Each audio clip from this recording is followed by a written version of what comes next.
Good morning. Last લેક્ચરની અંદર standard 10 આપણે chapter number 15 સુધી 15નું ચેપ્ટર આપણે સ્ટાર્ટ કર્યું હતું. લાસ્ટ લેક્ચરની અંદર આપણે એમનું 3 માર્ક્સ ડિવાઈડ કરીને આપણે જોઈ ગયા હતા કે આ 3 માર્ક્સનું કેવી રીતે પૂછાશે. 2 માર્ક્સનો ક્વેશ્ચન હશે, 1 માર્ક્સનો એમસીક્યુ હશે. તો દરેક પોઈન્ટની અંદર હું કહેતી જાઉં છું કે આ એમસીક્યુમાં પૂછાયો છે, આ 2 માર્ક્સનો પૂછાયો છે. ખાસ ધ્યાન રાખજો. લાસ્ટ લેક્ચરની અંદર આપણે નિવસન તંત્ર એ જોઈ ગયા હતા કે નિવસન તંત્ર એટલે શું, નિવસન તંત્રના ભાગો કેટલા છે, એના ઘટકો કેટલા છે. તો આપણે જોયું હતું સ્થલજ અને જલજ. એમના પછી જોયું હતું કે જૈવિક ઘટકો અને અજૈવિક ઘટકો. અજૈવિક ઘટકોની અંદર નિર્જીવ પદાર્થોનો સમાવેશ થાય છે, જૈવિક ઘટકોની અંદર સજીવોનો સમાવેશ થાય છે. એમના પછી આપણે જલજ પદાર્થો કોને કહેવાય છે, સ્થળજ પદાર્થો કોને કહેવાય છે, એના વિષય ઉપર જોયું હતું. એમના પછી કે ખાદ્ય પદાર્થ આપણે જોયું હતું કે જંતુનાશક છે, એમાં ખાદ્ય પદાર્થોની અંદર જો જંતુનાશક દવાનો છંટકાવ, રસાયણોનો છંટકાવ કરવામાં આવે તો એ ખાદ્ય પદાર્થને નુકસાન કરે છે. જો એ ખાદ્ય પદાર્થ આપણે પાણી વડે ધોઈ નાખીએ છીએ છતાં પણ એ ખાદ્ય પદાર્થની અંદરથી એ રસાયણો નીકળતા નથી, જે આપણને હાનિકારક અસર કરતા પહોંચાડે છે. આવું આપણે લાસ્ટ લેક્ચરની અંદર જોયું હતું. એમના પછી આપણે પ્રવૃત્તિ 15.3 કે સમાચાર પત્રોમાં તૈયાર ખાદ્ય સામગ્રી અથવા ખાવા યોગ્ય પદાર્થોમાં જંતુનાશક તેમજ રસાયણની માત્રાના વિષયમાં સામાન્ય રીતે સમાચાર છપાતા જ રહેતા હોય છે કે આવો ખાદ્ય પદાર્થ છે, જંતુનાશક પદાર્થો, એવા સમાચાર પત્રોની અંદર હોય જ છે. કેટલાક રાજ્યોએ આ પદાર્થ પર પ્રતિબંધ કર્યો છે. ઘણી વખત હમણાં જ આપણે થોડા સમય પહેલા જ એક વખત ન્યૂઝમાં આવ્યું હતું કે છાપાની અંદર તમે જે ન્યૂઝપેપર વાંચો છો એની અંદર જે અક્ષર લખેલા હોય છે એ ઇંક છે, એ પોઈઝન હોય છે, ઝેરી હોય છે, વિષાણુ હોય છે. એ જો તમે અક્ષર એની અંદર જો ખાદ્ય પદાર્થ વીંટી અને આપણે ખાવામાં આવે છે તો એ બધો જ જંતુનાશક છે, એ રસાયણ આપણા પેટની અંદર જશે અને આપણે હાનિ પહોંચશે. એટલે જ અમુક રાજ્યોએ તો એ પદાર્થો પર પ્રતિબંધ લગાડ્યો છે. આ પ્રકારનો પ્રતિબંધ યોગ્ય છે કે નહીં તેની ચર્ચા કરો. બરાબર જ છે, કેમ કે જો રસાયણ પદાર્થો છે આપણા પેટની અંદર જશે, આહારની અંદર જશે તો આપણને નુકસાન કરશે. તમારા વિચારમાં ખાદ્ય પદાર્થનો જંતુનાશકનો સ્ત્રોત કયો છે? શું તે જંતુનાશક પદાર્થ અન્ય ખાદ્ય સ્ત્રોતના માધ્યમથી આપણા શરીરમાં પહોંચે છે? હા, આપણા શરીરની અંદર આ જંતુનાશક સ્ત્રોત એ પહોંચી જાય છે. કે સમજી લો કે કોઈ પણ દવાનો છંટકાવ કરતા હોય, એમને છાપવા માટેની ઇંક છે, જે ન્યૂઝપેપરની અંદર અક્ષર આવે છે, એ છાપવા માટેની ઇંક છે, એની અંદર રસાયણ હોય છે. એ રસાયણ તમે થોડી વખત પાણીમાં પલાળશો ને, એ કાગળ પલાળશો ને એટલે પોચો બની જશે અને એ ઇંક છે એ પાણીની અંદર આવી જશે. હવે સમજી લો કે એ પાણીની ઉપર ઇંક આવી જતી હોય, એ છલકાય અને બહાર નીકળી જતી હોય તો આપણા પેટની અંદર છે, શરીરની અંદર જઈને કેટલી નુકસાન પહોંચાડી શકતી હોય. કયા ઉપાયો દ્વારા શરીરના જંતુનાશક પદાર્થો કે રસાયણો માત્રા ઓછી કરી શકાય છે? કે આપણે એમના ઉપર જ જેમ અનેક રાજ્યોએ એના ઉપર પ્રતિબંધ કર્યો છે, એમ આપણે પણ આની અંદર જંતુનાશક પદાર્થોના અંદર આપણે પ્રતિબંધ કરવો જોઈએ. હવે પ્રશ્ન આપ્યા છે કે પોષક સ્તર એટલે શું? બહુ મસ્ત પ્રશ્ન છે. એક આહાર શૃંખલાનું ઉદાહરણ આપો અને તેના વિવિધ પોષક સ્તરો જણાવો. પ્રશ્ન આપ્યા છે કે પોષક સ્તર એટલે શું? તો કે પોષક સ્તર એટલે કે આહાર શૃંખલાનું કળીબંધ પગથિયા હોય એમને પોષક સ્તર કહેવાય. એક પછી એક, પહેલું પોષક સ્તર, બીજું, ત્રીજું અને ચોથું, એમ જે સ્ટેપ બાય સ્ટેપ છે, પગથિયાવાર જે કળીથી જોડાયેલું છે એને પોષક સ્તરો તરીકે ઓળખવામાં આવે છે. ફરીથી પણ પાછું બોલી જાઓ કે પોષક સ્તર એટલે શું, કેમ કે 1 માર્ક્સની અંદર આ પ્રશ્ન પૂછાયો છે કે પોષક સ્તર એટલે શું? એક આહાર શૃંખલાનું ઉદાહરણ આપો અને તેના વિવિધ પોષક સ્તરો સમજાવો.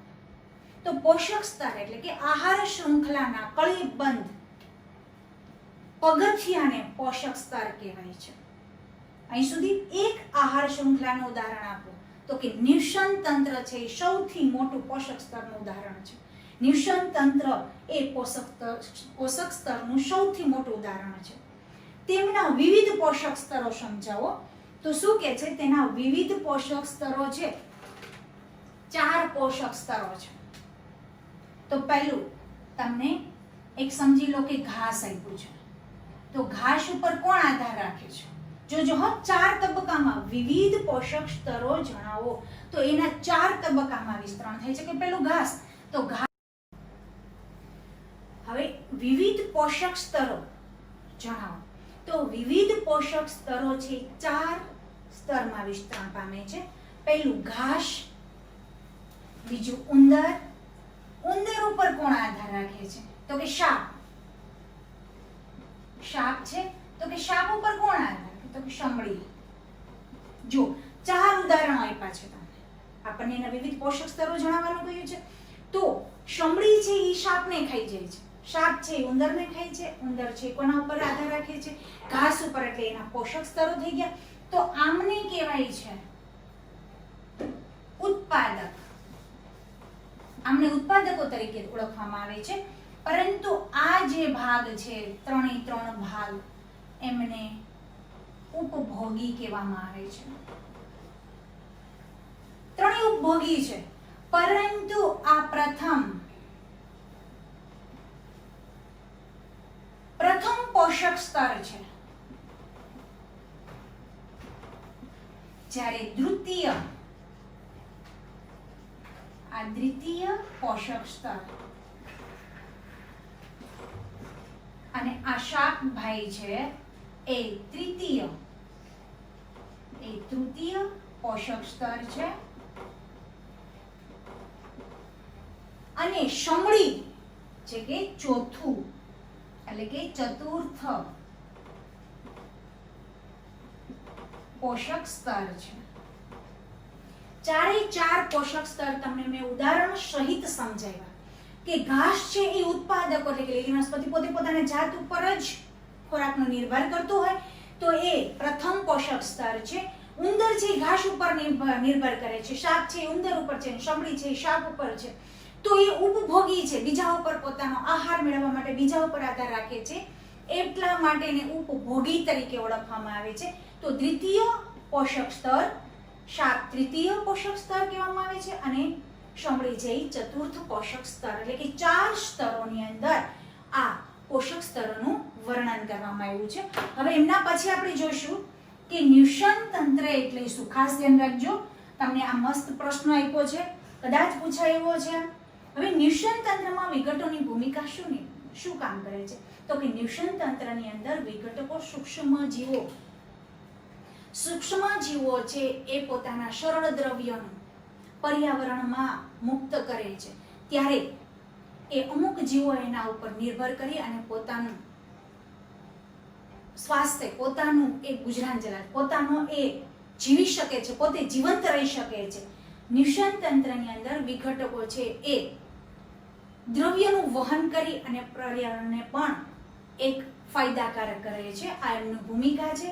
એમના પછીનો જે પોઈન્ટ આવશે કે આપણી પ્રવૃત્તિઓ પર્યાવરણને કઈ રીતે નુકસાન પહોંચાડી શકે છે. જો શું કહે છે કે આપણે જે પ્રવૃત્તિ કરીએ છીએ એ પર્યાવરણને કઈ રીતે અસર પહોંચાડે. સારી અસર એ હોય અને ખરાબ, એટલે કે નુકસાની કરી શકતી હોય અને ફાયદો પણ કરી શકતી હોય છે. તો આપણે બધા પર્યાવરણના અંતર્ગત ભાગ સ્વરૂપે છીએ. તેથી પર્યાવરણમાં થતું પરિવર્તન આપણને અસર પહોંચાડે છે અને આપણી પ્રવૃત્તિ આપણે ચારે તરફ પર્યાવરણને અસર પહોંચાડે છે. પ્રશ્ન આપણો અહીંથી આવશે, એટલે આપણે અહીંથી વાંચીએ છીએ કે ધોરણ 9માં અભ્યાસ કરી ગયા છે કે આપણી પ્રવૃત્તિ પર્યાવરણને કોઈ ને કોઈ પ્રકારે પ્રભાવિત કરતી હોય છે. એટલે આપણે જે બી વર્ક કરીએ છીએ, જે બી કામ કરીએ છીએ ને, એ પર્યાવરણને કોઈ સંભવમાં, કોઈ પણ પ્રસંગની અંદર, કોઈ પણ પ્રકારે કાં તો નુકસાન પહોંચાડી શકતું હોય અને કાં તો એમનો ફાયદો કરી શકતું હોય.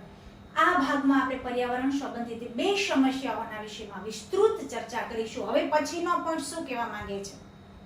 હવે પછી તમને એવું કહેવા માંગે છે, આપણે અહીંયા સુધીનું આપણું ચેપ્ટર કમ્પ્લીટ થયું, પણ હવે પછીના જે 2 પોઈન્ટ છે એનો અભ્યાસ હવે કરીશું. તો પહેલો પોઈન્ટ છે ઓઝોન સ્તરનું વિઘટન અને બીજું છે કચરાનું વ્યવસ્થાપન. એટલે કે આ ચેપ્ટર 50% આપણું કમ્પ્લીટ થયું. હવે પછીના 2 પોઈન્ટ છે ઓઝોન સ્તરનું વિઘટન અને છેલ્લું છે કચરાનું વ્યવસ્થાપન. તો પહેલું જ ઓઝોન સ્તર એ કઈ રીતે વિઘટન પામે છે. જો ક્વેશ્ચન બહુ સરસ આપ્યો છે, કદાચ 2 માર્ક્સની અંદર પણ પૂછાઈ શકે. ખાસ ધ્યાન રાખજો, હું જે પણ તમને પ્રશ્ન કહું છું એ તમારે વ્યવસ્થિત રીતે તમારી નોટબુક્સની અંદર ઉતારતું જવાનું છે. શું કહે છે કે ઓઝોન સ્તર કઈ રીતે વિઘટન પામે છે, છૂટું કઈ રીતે પડે છે. 2 માર્ક્સનો ક્વેશ્ચન છે. તો ઓઝોન એટલે કે O3 એનું અણુસૂત્ર આપણે જ્યારે લેશન આપણું ચેપ્ટર સ્ટાર્ટ થયું ને ત્યારે મેં પ્રસ્તાવની અંદર તમને કહ્યું હતું કે ઓઝોન સ્તર છે એમનું અણુસૂત્ર છે O3 છે. O3 કઈ રીતે બન્યું છે? ઓઝોન O3 નો અણુ ઓક્સિજન તો આપણે 2 જ છે, સમજી લો. ઓક્સિજન આપણે કઈ રીતે છે તો કે ઓક્સિજનનું અણુસૂત્ર તો 2 જ છે, પરંતુ ઓઝોનનો એક અણુ એની સાથે ભળ્યો એટલે O3 બન્યો છે. ખાસ ધ્યાન રાખજો, શું કહેવા માંગે છે? O2 O = O3 એટલે કે ઓઝોનનો એક સ્તર ઓઝોનની અંદર ભળવાથી O3 બનશે. એટલે કે ઓઝોન O2 નો અણુ ઓક્સિજનના 3 પરમાણુઓથી બને છે. હકીકતે શું છે? હકીકતે ઓક્સિજનનો તો O2 જ છે, પણ ઓઝોનનો જો એક અણુ એની સાથે ભળી જતા ઓઝોનના 3 પરમાણુઓથી એક ઓક્સિજન ઓઝોનનો O3 બને છે. જ્યારે સામાન્ય ઓક્સિજન તેના અણુઓમાં 2 પરમાણુ હોય છે. તે ઓક્સિજનના બધા જ પ્રકારના જારક સજીવો માટે આવશ્યક છે. ખાસ ધ્યાન રાખજો, જો શું કહે છે કે ઓક્સિજન બધા પ્રકારના જારક સજીવો, એટલે કે આપણે ચેપ્ટર નંબર 6 જૈવિક પ્રક્રિયાઓની અંદર આપણે જારક સજીવો જોઈ ગયા હતા કે જારક સજીવો એટલે શું. જારક સજીવો એટલે કે જે સજીવોને ઓક્સિજનની હાજરીમાં જે શ્વસન થતું હોય એને જારક સજીવો કહેવામાં આવે છે. જો એ જ પોઈન્ટ પાછો આની અંદર આવ્યો. ખાસ ધ્યાન રાખજો, જે 6થા ચેપ્ટરનો પોઈન્ટ છે એ જ પોઈન્ટ જારક સજીવો માટે ઓક્સિજન જરૂરી છે. તો ઓઝોન એક ઘાતક વિષ છે. ઓઝોન છે આપણા માટે એક ઝેરી છે, પરંતુ કઈ રીતે? વાતાવરણના ઉપરી સ્તરમાં ઓઝોન એક આવશ્યક કાર્ય સંપાદિત કરે છે. તે સૂર્યમાંથી આવતા પારજાંબલી અલ્ટ્રાવાયોલેટ, બહુ ધ્યાન આપજો, હું જે શબ્દ બોલું છું એકદમ ધ્યાન આપજો કે શું કહે છે કે તે સૂર્યમાંથી શું કરે છે? ઓઝોન શું કરે છે કે તે સૂર્યમાંથી આવતા પારજાંબલી વિકિરણોનું પૃથ્વીને રક્ષણ કરે છે. એટલે કે જે સૂર્ય એકદમ પારજાંબલી કિરણોનું મુક્ત કરે છે ને, ત્યારે આ ઓઝોન છે એ પારજાંબલી કિરણોનું શોષણ કરી અને પૃથ્વી પર રહેલા માનવોનું રક્ષણ કરે છે. જેથી એક જોતા આપણે એમ કહી શકીએ કે ઓઝોન આપણા માટે વરદાન સ્વરૂપ છે, કેમ કે આપણું રક્ષણ કરે છે. આમ જોઈએ તો એમ કહેવાય કે ઓઝોન એક ઘાતક વિષ છે.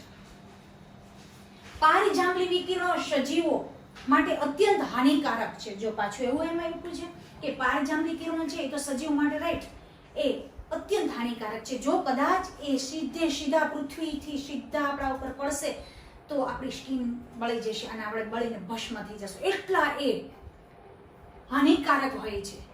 પરંતુ જો એ ઓઝોનનું સ્તર સ્ટ્રેટોસ્ફિયર કહેવામાં આવે છે, જે કે તમને આમાં ઉલ્લેખ નથી કરેલો, કે સ્ટ્રેટોસ્ફિયર નામનું એક પડ વાતાવરણની અંદર છે. સ્ટ્રેટોસ્ફિયર, થર્મોસ્ફિયર અને મેજોસ્ફિયર, આ 3 પડ એટલે કે O3, મેજોસ્ફિયર, થર્મોસ્ફિયર અને સ્ટ્રેટોસ્ફિયર, આ 3 પડથી જે સ્ટ્રેટોસ્ફિયર છે એ ઓઝોનનું પડ આવેલું હોય છે. એ અત્યંત હાનિકારક છે. ઉદાહરણ તરીકે માનવમાં ત્વચાનું કેન્સર થઈ શકે છે. જો શું કહે છે કે જો કદાચ એ કિરણો સીધા પડી જતા હોય, હજી તો પારજાંબલી કિરણોનું શોષણ કરે છે તો બી માનવની ત્વચામાં અત્યારે કેન્સર ઉત્પન્ન થાય છે, પરંતુ જો સીધા પડે તો શું થાય? વિચાર કરો તમે કે કદાચ એ કિરણો આપણા શરીર ઉપર સીધા પડી જાય તો શરીર બાળીને ભસ્મ કરી નાખે છે. તો ઓઝોન સ્તર છે તો બી આપણા માનવ શરીરની ત્વચાનું કેન્સર ઉત્પન્ન કરી શકે છે. વાતાવરણના ઉચ્ચ સ્તર પર પારજાંબલી અલ્ટ્રાવાયોલેટ વિકિરણની અસર ઓક્સિજન O2 અણુઓથી ઓઝોન બને છે અને ઉચ્ચ ઉર્જાવાળા પારજાંબલી વિકિરણો ઓક્સિજન અણુ O2 નું વિઘટન છૂટું પાડે છે અને સ્વતંત્ર ઓક્સિજન પરમાણુ બનાવે છે. જો નીચે તમને રાસાયણિક પ્રક્રિયાઓ દ્વારા દર્શાવ્યું છે, O2 ઓક્સિજન પારજાંબલી કિરણોનું શોષણ કરે છે એટલે O ને 2 એટલે કે O પ્લસ O બંનેને છૂટા પાડી દે છે. હવે એક જ ઓક્સિજન, હવે ઓઝોનનો જો એક O એ ઓક્સિજન સાથે ભળી જાય તો કોણ બનશે? ઓઝોન એટલે O3 બનશે. ઓક્સિજનનો આ સ્વતંત્ર પરમાણુ, ઓક્સિજનનો આ હું બોલું છું અને મારી આંગળી છે એ ખાસ ધ્યાન રાખજો કે ઓક્સિજનનો એક સ્વતંત્ર પરમાણુ, ખાસ ધ્યાન રાખજો, ઓક્સિજનનો આ સ્વતંત્ર પરમાણુ, ઓક્સિજનના અણુ સાથે આ ઓક્સિજન છે, આ ઓઝોન છે, ઓઝોનનો એક ઓક્સિજનનો પરમાણુ જો સાથે સંયોજાય તો ઓઝોનનો એક અણુસૂત્ર બને છે. ખાસ ધ્યાન રાખજો. તો શું કહે છે? O2 જો પારજાંબલી કિરણોનું શોષણ કરતું હોય તો O પ્લસ O2 બંનેનું વિઘટન કરી નાખે છે, છૂટું પાડી દે છે.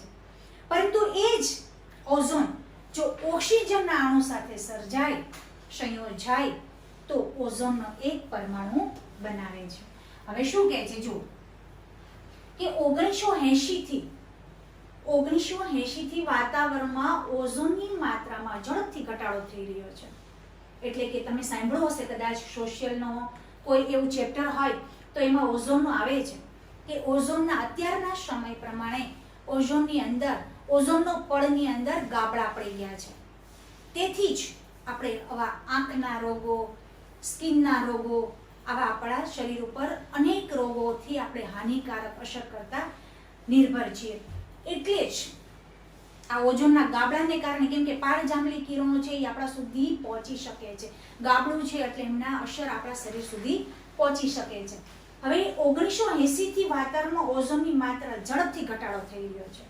80 થી વિચાર કરજો, ક્લોરોફ્લોરોકાર્બન, ત્યાં કાર્બન લખ્યું છે એની જગ્યાએ આવશે કાર્બન 100. જો S આપેલો છે, કદાચ કોઈને ન સમજાય તો અહીંયા સેજ અંડરલાઈન કરીને કરજો કે ક્લોરોફ્લોરોકાર્બન ન છે ત્યાં કાર્બન 100 આવશે. શું આવશે? કાર્બન 100 આ રીતે આવશે. ક્લોરોફ્લોરોકાર્બન 100 કેમ કે CFCS આપ્યું છે. જો CFC આપેલું હોય તો ક્લોરોફ્લોરોકાર્બન, પરંતુ ક્લોરોફ્લોરોકાર્બન 100 આપેલું છે એટલે S આપેલું છે. જેવા માનવ સંશ્લેષિત રસાયણોને તેના મુખ્ય પરિબળ ગણવામાં આવે છે. આ રસાયણનું નામ છે ક્લોરોફ્લોરોકાર્બન, જે માનવ દ્વારા સર્જિત થયેલો છે. એનો ઉપયોગ ક્યાં થાય છે? કદાચ એ પણ પ્રશ્ન પૂછી શકે તમને બોર્ડની અંદર, એ પણ પ્રશ્ન પૂછી શકે કે ક્લોરોફ્લોરોકાર્બનનો ઉપયોગ શું છે? તો રેફ્રિજરેટરની અંદર આ રસાયણનો ઉપયોગ કરવામાં આવે છે. તેનો ઉપયોગ રેફ્રિજરેટર તેમજ અગ્નિશમક એટલે કે અગ્નિને શાંત પાડવા માટે, એમને ઓલાવવા માટે પણ આમનો ઉપયોગ કરવામાં આવે છે. હવે 1987માં બહુ ધ્યાન રાખજો, MCQ નો ક્વેશ્ચન છે, 1 માર્ક્સનો ક્વેશ્ચન છે. બહુ ધ્યાન આપજો, જે હું અંડરલાઈન કરાવું છું એ અંડરલાઈન 1 માર્ક્સનો ક્વેશ્ચન કદાચ બોર્ડની અંદર પૂછાઈ શકે. શું કહેવા માંગે છે કે 1987માં સંયુક્ત રાષ્ટ્ર પર્યાવરણ કાર્યક્રમ UNEP ફૂલ ફોર્મ શું છે એમ પણ પૂછી શકે તમને કે યુનાઇટેડ નેશનલ એન્વાયરમેન્ટલ પ્રોગ્રામ્સ માં સર્વાનુમતે નક્કી કરવામાં એવું આવેલું હતું કે CFC એટલે ક્લોરોફ્લોરોકાર્બનનું ઉત્પાદનને ક્યાં સુધી સીમિત રાખવામાં આવતું હતું? તો કે 1986 ના સ્તર પર જ સીમિત રાખવામાં આવતું હતું. એટલે કે એને બનાવટ રાખવામાં આવતી નહોતી, ત્યાં સુધી જ એની બનાવટ કરવામાં આવતી હતી. પરંતુ અત્યારે શું કરે છે કે હવે રેફ્રિજરેટર બનાવતી વિશ્વની પ્રત્યેક કંપનીઓ માટે CFC મુક્ત રેફ્રિજરેટર બનાવવામાં ફરજિયાત આવ્યું છે. કેમ કે એનો ઉપયોગ આની અંદર થાય છે. એટલે હવે વિશ્વની અંદર આ રેફ્રિજરેટર બનાવવાની જે કંપનીઓ છે એને આ CFC મુક્ત રેફ્રિજરેટર બનાવવામાં ફરજિયાત કરવામાં આવ્યું છે. એમના પછીની પ્રવૃત્તિ, આમાંથી 2 MCQ ખાસ ધ્યાન રાખજો કે 2 MCQ કેવી રીતે નીકળે છે મેં પણ તમને કહ્યું છે. એમના પછી આખો ક્વેશ્ચન 2 માર્ક્સનો, કેમ કે આ ચેપ્ટર છે ઓન્લી ફોર 3 માર્ક્સનો છે. હવે એક ક્વેશ્ચન તો કે ઓઝોનનું વિઘટન કઈ રીતે થાય છે, તો અહીંયા સુધીનો ક્વેશ્ચન આપો. પછી 2 MCQ કદાચ નીકળી શકે, તો 2 MCQ પણ મેં તમને કહ્યા છે કે કઈ રીતે નીકળી શકે. ખાસ ધ્યાન રાખજો. એમના પછીનું પ્રવૃત્તિ કે પુસ્તકાલય, ઇન્ટરનેટ અથવા તો સમાચાર પત્રોમાંથી જાણકારી મેળવો કે કયા રસાયણો ઓઝોન સ્તરના વિઘટન માટે જવાબદાર છે. આ પણ પ્રશ્ન પૂછી શકે તમને કે ઓઝોન સ્તર છે અત્યારે જે ગાબડું પડ્યું છે, અત્યારે જે વિઘટન એટલે કે જે છૂટું પડી ગયું છે, ઓઝોન સ્તર એકદમ પેક હતું, એમનું ગાબડું પડી ગયું છે, એમના માટે કયા રસાયણો જવાબદાર છે. તો હું તમને એક વસ્તુ કહી દઉં કે પહેલું તો રસાયણ આપણે જોયું છે, ક્લોરોફ્લોરોકાર્બન્સ. પહેલું રસાયણ છે, કેમ કે એમનો જે ધુમાડો છે તમે જોશો, રેફ્રિજરેટર હોય એની અંદરથી ઠંડો પવન જ નીકળે છે, ઠંડો વાયરો નીકળતો હોય છે, એ સૂકો બરફ. એસી છે, એસીની અંદરથી ઠંડો પવન આવે છે, તો એ શું છે, કાર્બન ડાયોક્સાઇડનું ઘન સ્વરૂપ એટલે કે સૂકો બરફ તરીકે ઓળખવામાં આવે છે. જે એમનો ધુમાડો છે વાતાવરણની અંદર જશે અને વાતાવરણની અંદર જતા ઉપરના સ્તર કે સ્ટ્રેટોસ્ફિયર સુધી પહોંચે ત્યારે એ આ ઓઝોન સ્તરમાં ગાબડું પાડી દે છે. એટલી એમની ઇફેક્ટ હોય છે, તો સમજી લો કે આપણા શરીરની અંદર એ કેટલું ઇફેક્ટ કરતું હશે. છતાં બી આપણે એનો યુઝ કરીએ છીએ, બધું સમજીએ છીએ, જાણીએ છીએ, જોણીએ છીએ, છતાં બી એમનો આપણે ઉપયોગ કરીએ છીએ કે જો ઓઝોન સ્તરમાં જો એ ગાબડું પાડી દેતું હોય તો આપણા શરીરની અંદર એસી કેટલું નુકસાન હશે. હવે શું કહેવા માંગે છે કે ક્લોરોફ્લોરોકાર્બન છે એક રસાયણ એ છે. બીજું રસાયણ કયું છે, તો કે હાઇડ્રોફ્લોરોકાર્બન. બીજું છે હાઇડ્રોફ્લોરોકાર્બન્સ.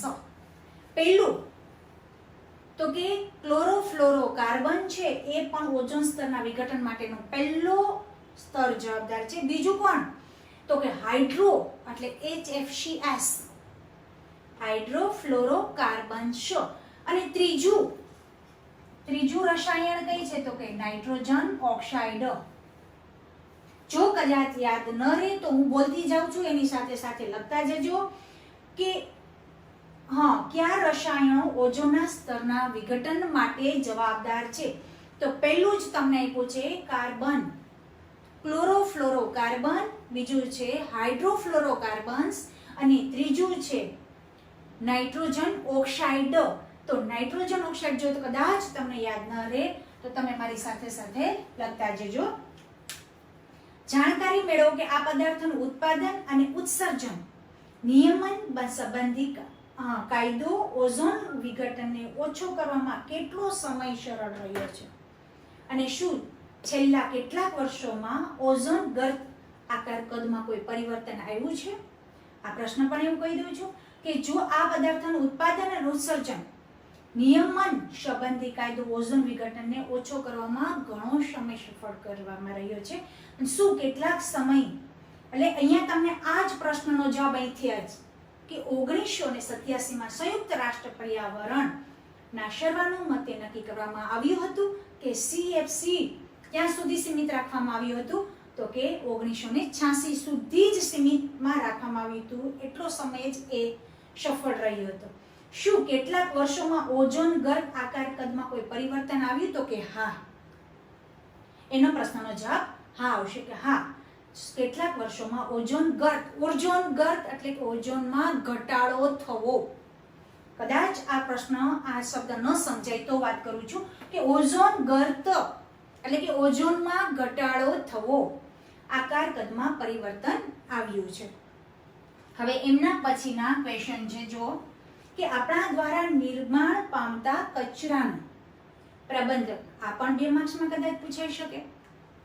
2 જ પ્રશ્ન આ પાઠની અંદર છે કે પહેલું કે ઓઝોન કઈ રીતે વિઘટન પામે છે, પહેલો ક્વેશ્ચન એ બન્યો.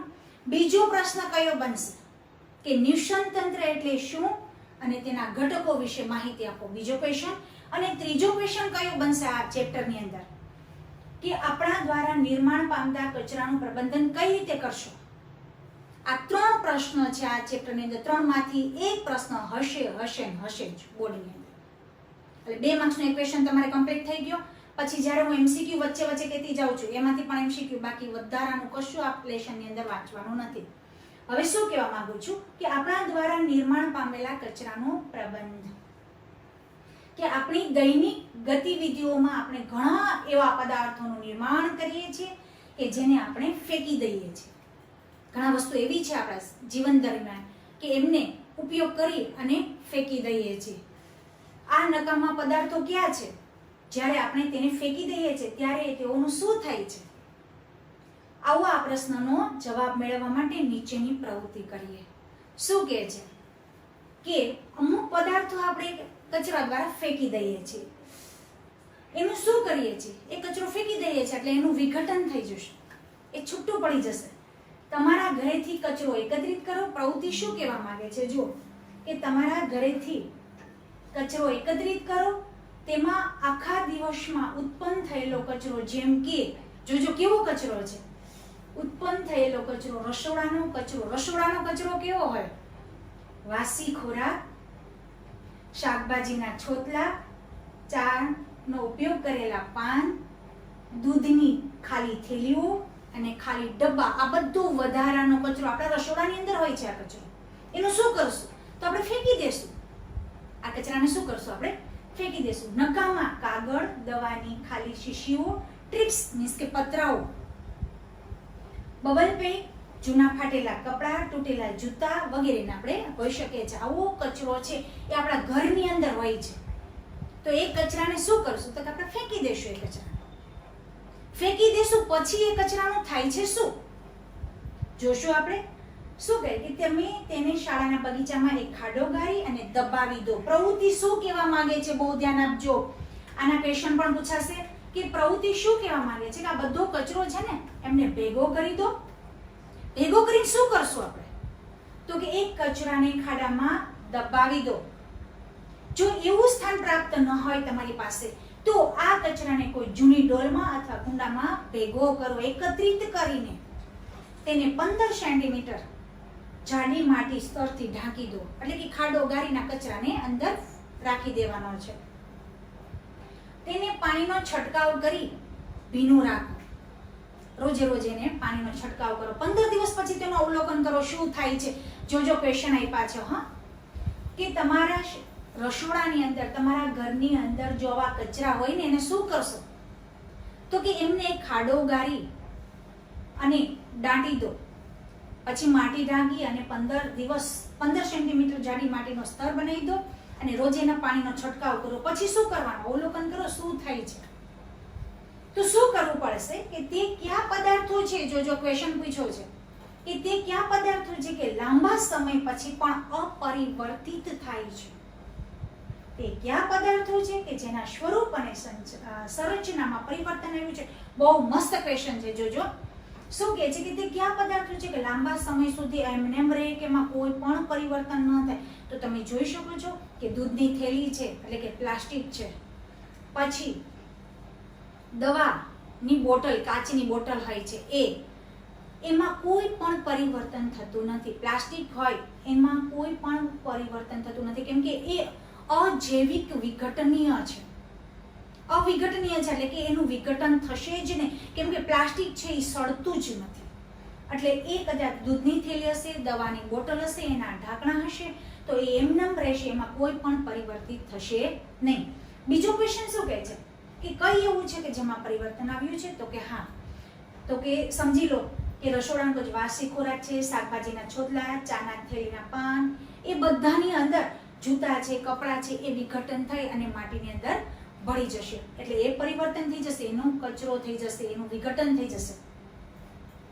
ત્રીજો ક્વેશ્ચન શું કહેવા માંગે છે કે જે પદાર્થોના સ્વરૂપમાં સમયની સાથે પરિવર્તન આવે છે તે પૈકી કયા પદાર્થો જે ઝડપથી પરિવર્તિત થાય? આ બેની અંદરથી કયો પદાર્થ એવો છે કે ઝડપથી પરિવર્તિત થાય છે? કયો છે? લાંબા સમય કે સ્વરૂપમાં સંચરિત થાય એટલે કે કયો પદાર્થ? કે વાર્ષિક ખોરાક, શાકભાજીના છોતલા, જૂના ફાટેલા તૂટેલા કપડાં કે જૂતા, એનું ઝડપથી પરિવર્તન થાય છે. હવે એમના પછીનો પોઈન્ટ છે કે આપણે જૈવિક ક્રિયાના પ્રકરણમાં અભ્યાસ કર્યો કે આપણા દ્વારા લીધેલા, ખાધેલા કે ભોજનમાં લીધેલા ખોરાકનું પાચન, એટલે કે છઠ્ઠું પ્રકરણ જો જે આપણે શીખી ગયા છે, છઠ્ઠું ચેપ્ટર છે જૈવિક ક્રિયાની અંદર આપણે શીખ્યા છે કે ખોરાક ખાવાથી કયો ઉત્સેચક ઉત્પન્ન થાય છે. આપણે જોયું હતું લાળ ગ્રંથિની અંદર એમાઇલેઝ નામનો ઉત્સેચક સ્ટાર્ચ અને માલ્ટોઝમાં ફેરવે છે, એવું 6થા ચેપ્ટરની અંદર જોયું હતું. એ જ પોઈન્ટ પાછો અહીંયા આવ્યો કે આપણા દ્વારા ખાધેલું કે ભોજનમાં લીધેલો ખોરાકનું પાચન વિવિધ ઉત્સેચકો, એક ઉત્સેચક નહીં, જુદા જુદા ઉત્સેચકો દ્વારા થતું હોય છે. શું તમે ક્યારે વિચાર્યું છે કે એક જ ઉત્સેચક ખોરાકના બધા જ ખોરાકોનું પાચન કેમ કરી શકતો નથી? કેમ કે ખોરાક એક સ્થળેથી નથી જોયું. ખોરાક મુખથી જો એનું પાચન થાય છે, પરંતુ ખાલી મુખની અંદર જ પાચન નથી થતું, જુદા જુદા શરીરના અવયવો દ્વારા એનું પાચન થાય છે. ઉત્સેચકો પોતાની ક્રિયામાં ચોક્કસ હોય છે, એટલે કે કોઈ એક વિશેષ પ્રકારના પદાર્થોનું પાચન કે વિઘટન કરવા માટે વિશિષ્ટ ઉત્સેચકની જરૂરિયાત હોય છે. અને ખોરાક એક પ્રકારનો હોતો નથી. અમુક ખોરાક પતલો હોય, અમુક ખોરાક પોચો હોય છે, તો અમુક ખોરાક જટિલ હોય છે. એટલે જુદા જુદા ઉત્સેચકો દ્વારા જ ખોરાકનું પાચન થાય છે. એટલે કે કોલસો ખાવાથી આપણને ઉર્જા પ્રાપ્ત નથી થતી, રાઈટ? કેમ કે જે આહાર ખોરાકમાં લેવાતો હોય એમાંથી જ ઉર્જા આપણને પ્રાપ્ત થાય છે. આ કારણે જ પ્લાસ્ટિક જેવા માનવ નિર્મિત ઘણા પદાર્થોનું વિઘટન જીવાણુ કે અન્ય મૃત જીવો દ્વારા થઈ શકતું નથી. જો શું કહેવા માંગે છે, બહુ ધ્યાન રાખજો કે પ્લાસ્ટિક જેવા માનવ નિર્મિત, પ્લાસ્ટિક છે એ માનવે બનાવેલું છે, એનું વિઘટન મૃત જીવો કે જીવાણુ સૂક્ષ્મ જીવો કરી શકતા નથી. આ પદાર્થો પર શું કરવું પડે છે? જો એનું વિઘટન ન થાય, પ્લાસ્ટિકનું વિઘટન હમણાં જ આપણે જોયું હતું કે પ્લાસ્ટિકની બેગ છે એનું વિઘટન નથી થતું, તો શું કરવું? એ અપરિવર્તિત પદાર્થ છે, તો એને પરિવર્તિત કરવા માટે શું કરવું પડે? ઘણો લાંબો સમય રહે છે. તો શું કરવાનું છે કે આ પદાર્થો ભૌતિક ક્રિયા જેવી કે તાપમાન અને દબાણની અસર થાય છે,